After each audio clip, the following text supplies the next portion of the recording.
Hello guys, welcome to another video of unboxing cool shit.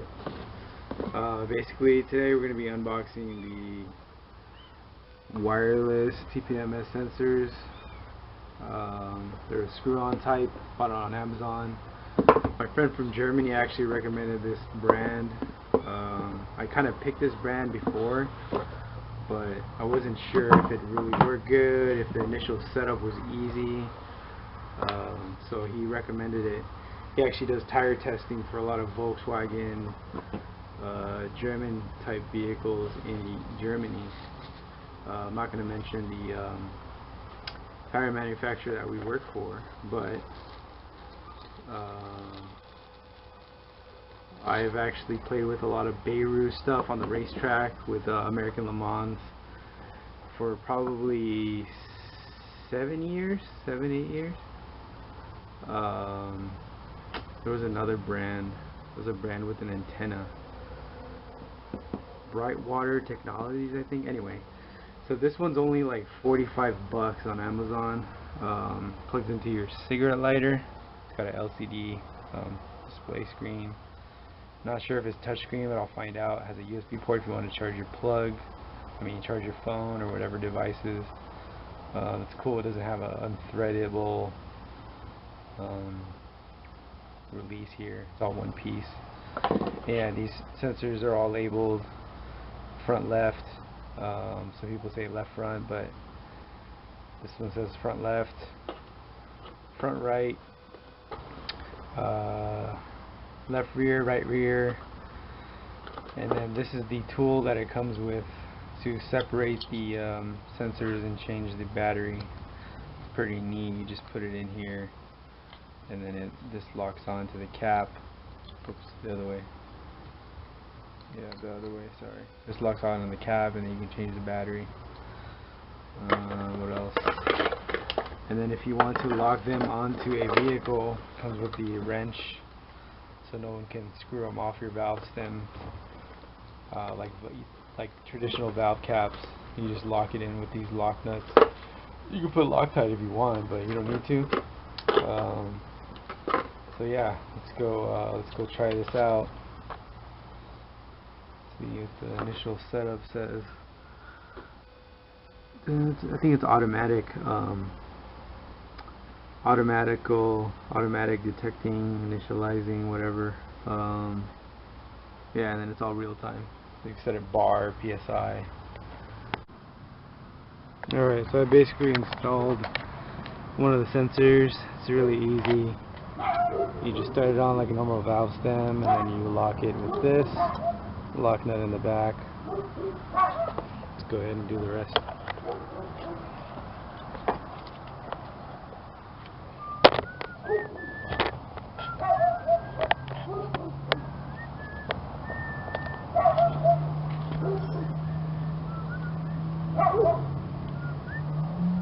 Be sure not to cross thread the lock nuts, otherwise you'll change your valve stem or rethread it. Pretty fun. Come on, buddy.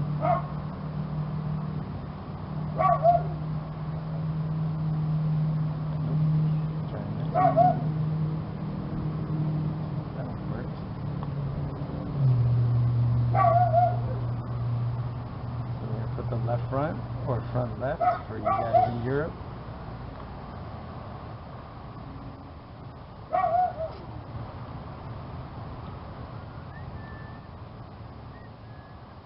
And be sure to keep the wrench in your car, or a wrench, just in case you have to air up at a gas station or your pad or shop, whatever. Alright, so I'm pretty sure the video quality and audio quality is not going to be that good because I'm using an old Sony camera. So let's turn it on and see if it initializes by itself. See here. I think I unplugged it. Plug it in. Come on.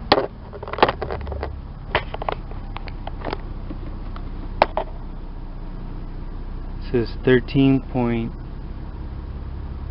what the fuck, 13.3 volts. That's not right.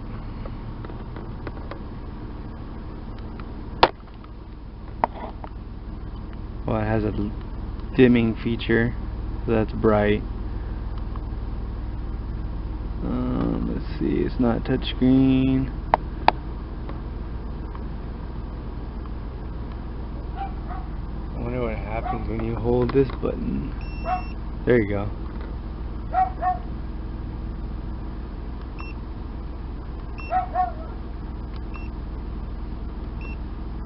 Oh, that's how you set the alarm.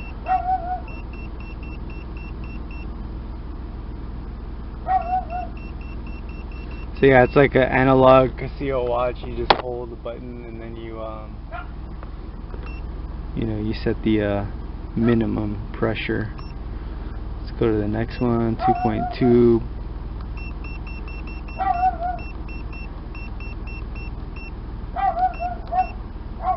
What the fuck?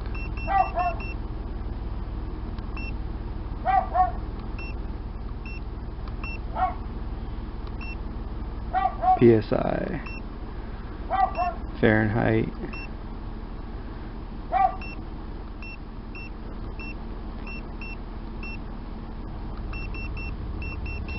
So I think this only goes to 60. Oh, it's going higher.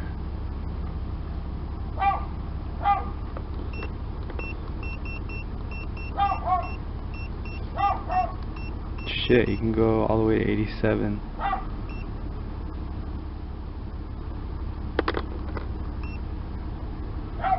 PU and PD. Okay, I gotta read the owner's manual to see what this means.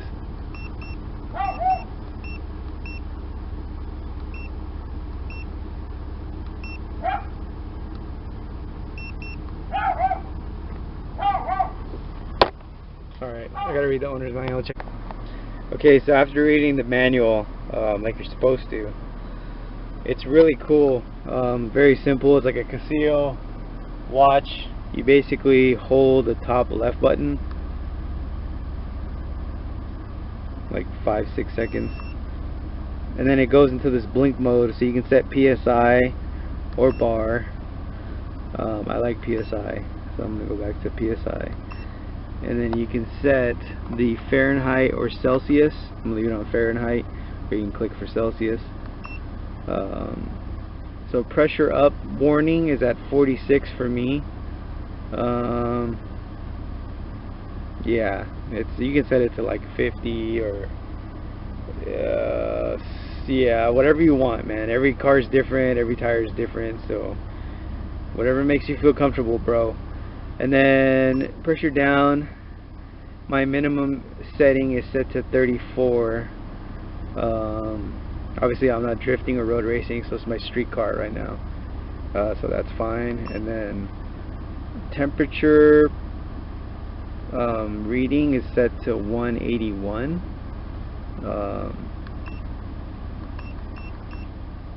Yeah, I don't really care, so I'm gonna set that thing to like 200. I'm on Falcon tires, so they're the best in the world. I trust them with my life, and my parents and my wife's life. So yeah, I trust these tires. So I'm gonna set it to 160, and then it goes back to PSI. So you just hold it again, and then it takes a while. Honestly, I had to wait like, I want to say maybe 3 to 5 minutes for the left front sensor to turn on. I mean to stop blinking. It's not touchscreen, by the way, but yeah, in case you know the battery or the circuit board on the sensor doesn't recognize right away, don't trip out. You might need your multimeter, but just wait it out 3 to 5 minutes. If not, just consult with your Amazon dealer or whatever. But yeah, it's pretty cool. I'm gonna keep trying it out and let you guys know how it turns out. And then obviously the right button, you can let me hit it. You can dim it if it's too bright, but I kind of like it bright. It's a little dim, to be honest, in the daylight. Probably won't be able to see it, but At night it's probably awesome. Yeah, so 45 bucks on Amazon, shipped. So I think it's a good investment. So sorry dudes and dudettes, I just drove around the block. Nothing crazy, no high-speed cornering or anything. The number in the yellow is your temperature. That's really cool. So you can monitor, you know, your tires, how bad the Hankooks do versus the Falcons. I'm just saying, or you know, Saloon versus Falcon, or Michelin versus Falcon, or Pirelli versus Falcon, or Michelin versus Michelin. Tires really, there's a lot of shitty tires out there, man. So some people are paying top dollar for shit. So if I were you, I'd invest in some good product like Falcon. Okay guys, have a good day.